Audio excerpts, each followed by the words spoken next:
सानो बेलामा खेलिने जुनसुकै खेलमा पनि हामी केवल फिजिकली मात्र इन्भल्भ हुँदैनौँ, इमोसनली अनि साइकोलोजिकली पनि हामी जोडिएका हुन्छौँ। तर कहिले सोच्नु भएको छ यदि हाम्रो इमेजिनेसन नै हाम्रो अगेन्स्टमा गयो भने के होला?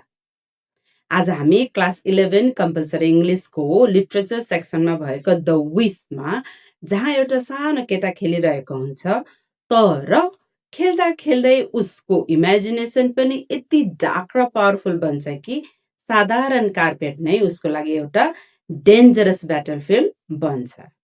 उसको फियर यति रियल हुन्छ कि उसले आफ्नो माइन्ड र रियालिटी बीच फरक छुट्याउनै सक्दैन। के वास्तवमा त्यहाँ कुनै खतरा थियो कि त्यो सबै उसको इमेजिनेसनको एउटा खेल मात्र थियो? आज हामी रोल्ड दाहलको द विसको समरी, एनालाइसिस, थीम, सिम्बोल र क्यारेक्टर एनालाइसिस पनि गर्नेछौँ।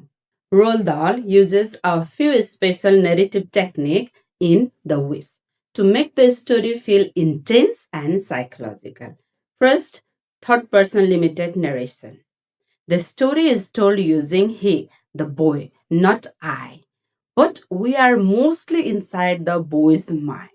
So we see his thoughts, fear, and imagination very closely. This helps us experience both reality and imagination together. Second is free indirect speech, blending voices. The narrator's voice and the boy's thoughts mixed together. We often cannot clearly separate what is real and what the boy is imagining. This creates confusion and tension, and this is very important technique. And the third technique is psychological narration. Throughout this story, you will notice that focus is not on action, but on the boy's mind and fear. The story shows how imagination changes reality. This makes it a perfect psychological story, not just a simple event story. Let's dive into the story.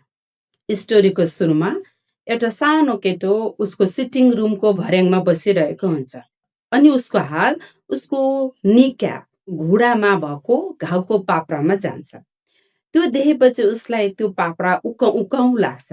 उसले त्यो अर्जलाई resist गर्नै सक्दैन अनि त्यो घाउ नसुकेको भए पनि उकाइदिन्छ। त्यो घाउको पाप्रा उसले थाइमा राख्छ र औँलाले यसरी उडाइदिन्छ। त्यो बेला बल्ल उसले नोटिस गर्छ कि उसको घरको त्यो कार्पेट एकदम एनर्मस रहेछ, एकदम बिग रहेछ, रेड, ब्ल्याक अनि येलो। ती कलरहरू चाहिँ मोर ड्याजलिङ हुँदै आउँछ अनि उसले दिमागमा एउटा ठुलो गेमको डिजाइन प्लान गर्छ। अब उसको नजरमा त्यो कार्पेट मात्रै हुँदैन, त्यहाँ भएको रेड कलर चाहिँ जलिरहेको आगो मान्छ उसले, कालो रङ चाहिँ एकदमै जान्नेले भेनमस स्नेक कोब्रा मान्छ अनि पहिलो रङ चाहिँ सेफ साइड, सेफ जोन, एउटा मात्रै ऊ बाँच्न सक्ने ठाउँ। उसले आफैले च्यालेन्ज दिन्छ, यदि मैले सुरक्षित रूपमा यो कार्पेट पार गरेँ भने मलाई बर्थडेमा मम्मीले पप्पी दिनुहुनेछ। हिजो मात्र उसले आफैलाई एकदम च्यालेन्ज गर्दै हर्स स्टेबलदेखि समर हाउससम्मको ढुङ्गाको बाटोमा कुनै पनि चिरा नछोइकन यात्रा गरेर जितेको थियो। त्यस्तो खालको बच्चाको लागि यो कार्पेटको गेम खासै गाह्रो हुनु नपर्ने हो। तर उसले कार्पेटमा भएको ब्ल्याक कलरलाई स्नेक मानेपछि चाहिँ मनमा भने उसलाई डरले चाहिँ सिरिङ चाहिँ पारिरहेको छ। अब उसको गेम सुरु हुन्छ। सुरुमा ऊ एकदम बिस्तारै हिँड्छ, सबै कुरा ठिक जस्तो लाग्छ। ऊ बिस्तारै पहिलो बाटोमा हिँड्छ जुन न्यारो छ अनि सेफ पनि हो। एक पाइला अर्को पाइला, तर बिस्तारै बाटो चाहिँ कठिन हुँदै जान्छ।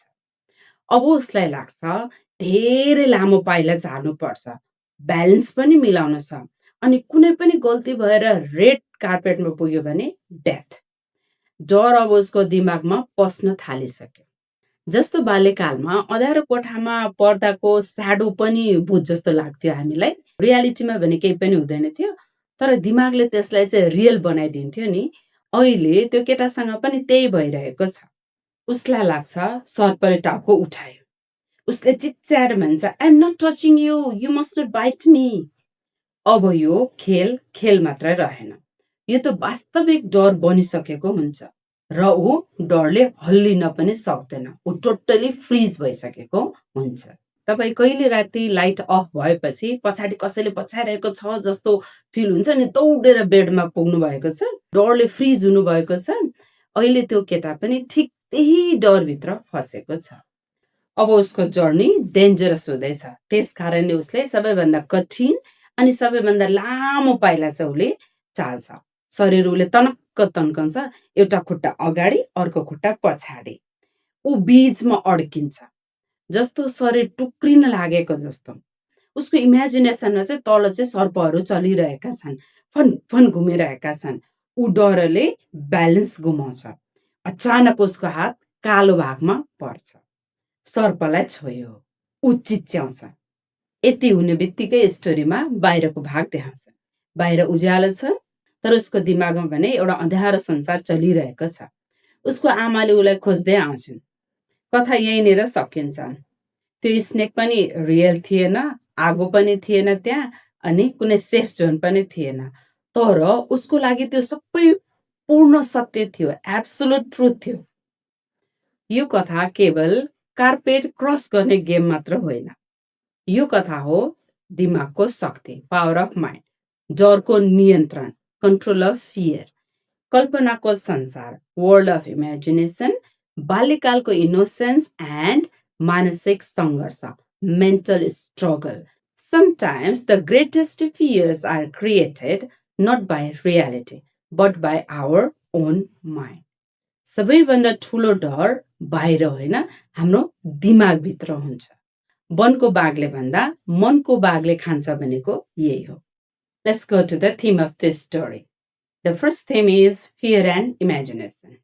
The biggest theme of the story is fear that is created by imagination. The danger is not real, but inside the boy's mind, it becomes completely real. This shows sometimes our imagination can create bigger fear than the reality itself. And the second theme is childhood psychology. Children often imagine things very deeply. The author Roald Dahl beautifully shows how a child's innocent game slowly turns into psychological terror. And the third theme is reality versus imagination. The story constantly blurs the line between what is real and what is imagined. Readers also becomes confused and emotionally involved with the boy. And the next theme is insecurity and anxiety. In the story, the boy lacks confidence. His fear keeps increasing because he mentally accepts defeat and danger. Now let's go to the symbols and metaphors of the story. And the first powerful symbol is carpet itself. The carpet symbolizes the frightening world that is created by the boy's imagination. And the next symbol is black color. The black part symbolizes danger, poison, fear, and death. And the third symbol is red color. The red color in the carpet symbolizes burning, fire, and destruction. And the next symbol is yellow color, that is safe zone. And the fifth powerful symbol is the journey across the room. The crossing of the carpet symbolizes life struggle and psychological challenges. Time for character analysis of the boy. The boy in The Wish is highly imaginative, sensitive, and psychologically very complex child. He is not portrayed through physical action alone in the story, but mainly through his thoughts and inner world. He has very strong imagination, you must have noticed that, which transform an ordinary carpet into a dangerous landscape filled with hidden threats. And he treats walking across them as a serious survival challenge. This shows that he is creative but also very deeply absorbed in his imagination. At the same time, he is fearful and anxious, especially of the snakes. This fear is so strong that even the thought of a snake creates a physical reactions in him. His fear and imagination work together, turning a simple game into something intense and dramatic. The boy also shows focus and determination. Once he sets his game, he is fully committed to completing it without failure. This suggests discipline in his own imaginative world, even though it is self created. Overall, the boy represents a typical child's mind where reality and imagination blend easily. Roald Dahl uses him to show how children can turn everyday surrounding into powerful psychological experiences filled with fear, excitement, and creativity. Roald Dahl uses this character to show how fear can control human behavior. Thank you for watching. If you found this helpful, you can subscribe the channel.